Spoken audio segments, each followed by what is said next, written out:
G'day viewers, this is Troy from Troy's Visual Arts channel. Well, on Saturday afternoon I went up to Sydney and took my Iconoscope camera with me to capture some planes taxiing up the runway and taking off at Sydney Airport. Anyway, yep, I did that. I mainly caught planes taxiing up and down the runway, and I managed to get a couple of planes taken off, and it was a pretty good afternoon, although there was a bit of nerve-wracking involved as well, because I inadvertently plugged the power inverter in the wrong way around, and I connected to the battery the wrong way around and blew the power inverter. So I had to race up the road to JK Electronics, which is a few kilometres up the road from the airport, and buy another power inverter for $56, which rendered me pretty broke. Anyway, so that problem was sorted. Then I had the camera powered up, and the DVD recorder stopped recording. That's because the video signal coming out, it was pretty unstable. I had to literally adjust the vertical hold for the picture to not roll, displaying, which you can see here displayed on TV. The picture is stable, but up the top it's waggling, so there's some sync issues. Anyhow, another problem I experienced, which is a little bit disheartening for me, when I caught a Qantas Airbus A380 jet taken off, I accidentally caught the sun as well, and ended up with a few burn spots in the top right region of the camera tube, or the picture anyhow. So here's a recording of the Qantas Airbus A380 taking off, and as you can see, I accidentally caught the sun. It was a bit hard for me to move the camera around, seeing it was on a on a projector stand. So yeah, it's a bit hard for me to move the camera out of the way, as a result, got a few burn spots at the top right region of the tube. Or when the picture would be actually in the bottom, probably the bottom left of the tube on the plate. I had a visual inspection of the image plate, and I don't see any discoloration markings, any form of markings on the surface of the plate. So it's not exactly visible. I might have a look at the back of the tube and see if there's any spots or anything like that. But anyhow, so yeah, the tube now has a few burn marks in it, which sucks. But at least I didn't burn it like I burnt my 230-inch Vidicon tube in my Sony AVC3200 black and white TV camera. That was disastrous. I ended up with a mad burn trail throughout the picture. Anyhow, looks like I'm going to have to put up with burn marks in the picture.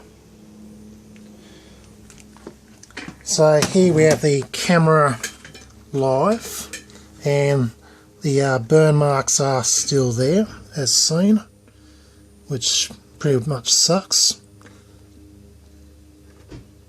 But I don't know, hopefully over time the burn marks might fade like they did on my Vidicon tube that I grossly burnt trails into it. Anyhow, yeah, it's one of those things.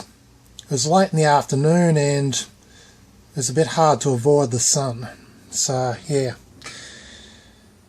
that's quite unfortunate. Anyhow, despite all that, despite the troubles I had, and despite the DVD recorder stopping on me, saying it's a copy protected signal due to the signal's instability, I managed to get about 24 minutes of interesting footage of planes taxiing up and down the runway and so forth, and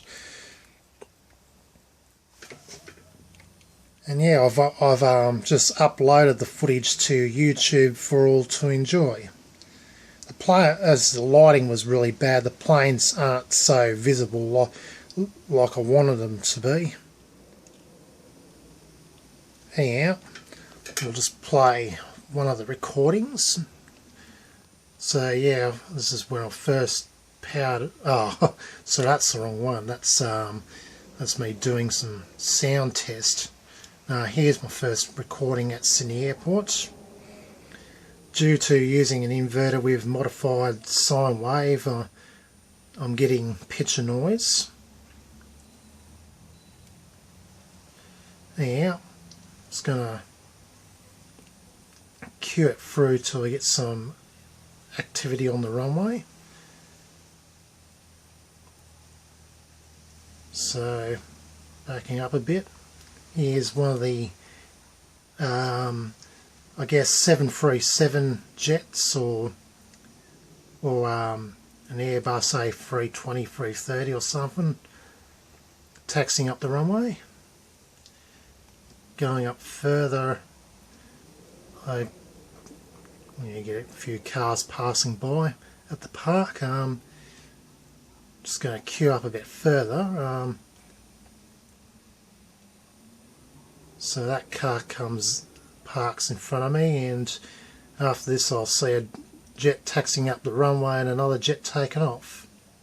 So here we go, we've got a jet taxiing up the runway, and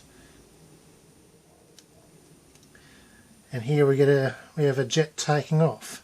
So that was one of the highlights of the video. There wasn't too many jets taking off, and I was there earlier on in the day, around say 2:15, and there was more activity, but because I foolishly, unwittingly plugged the power inverter in the wrong way around, or connected to the battery the wrong way around, I end up blowing the power inverter. So yeah, so it was a bit of bad luck that day, but I got some good captures. Due to the noise, the pictures are kind of almost, they're recognisable, but they're not like heaps clear. Anyhow, so that's just some of the footage I've captured. So yeah, it was a learning experience, it was. Particularly the sunburn in the tube. So I know that with when you point an iconoscope camera to the sun, you'll get a halo effect. You'll get a dark halo around the sun, just pretty much in similar nature to an image orthicon. And yeah, if you pan across the sun, you won't exactly get a burn in the tube, but if you leave it there for maybe half to 1 second or more, you'll end up getting burn spots, yeah, and the like. Anyhow, as mentioned, I really hope that over time those burn marks will fade. They're not too intrusive, but they are there, and yeah, it's a bit heartbreaking knowing that I've damaged the tube a bit. Anyhow, at least it still works, and the burn marks are not too intrusive. So, yep, I can still make some good videos from this tube and carry on. Now, time will tell if those burn spots will fade or not. I know the burn trails on my Vidicon tube did fade to a certain degree, so there's hope. Anyhow, that's my story of taking this camera up to Sydney Airport and capturing some planes. Oh yeah, I had the microphone rigged up and everything, but somehow there was no sound output to the DVD recorder. I'm either guessing maybe there might be a bit of a dry connection here somewhere, or it might have something to do with my power board, because I had trouble with that power board, and I had to, connect my extra power board to that power board, because some of the some of the outlets didn't work. It's a bit of a weird board because it's got a master slave connection, and you've got to put a plug in here for those to work and so forth. So yeah, I won't be using that power board anymore. It's caused me a bit of trouble. Anyhow, that's pretty much about it. I'm going to continue playing around with this camera. I'm going to try and fix up the sync issue. My friend Richard Deal of Lab Guys World said that maybe it's because of the internal horizontal vertical sync generators might be the culprits. So I need to disconnect the internals and have it purely external only from my sync pulse generator units. And yeah, I noticed too that yeah, it does have internal horizontal sync pulse, but which, so when I pull out the horizontal connection from the sync pulse generator, I still get horizontal sync coming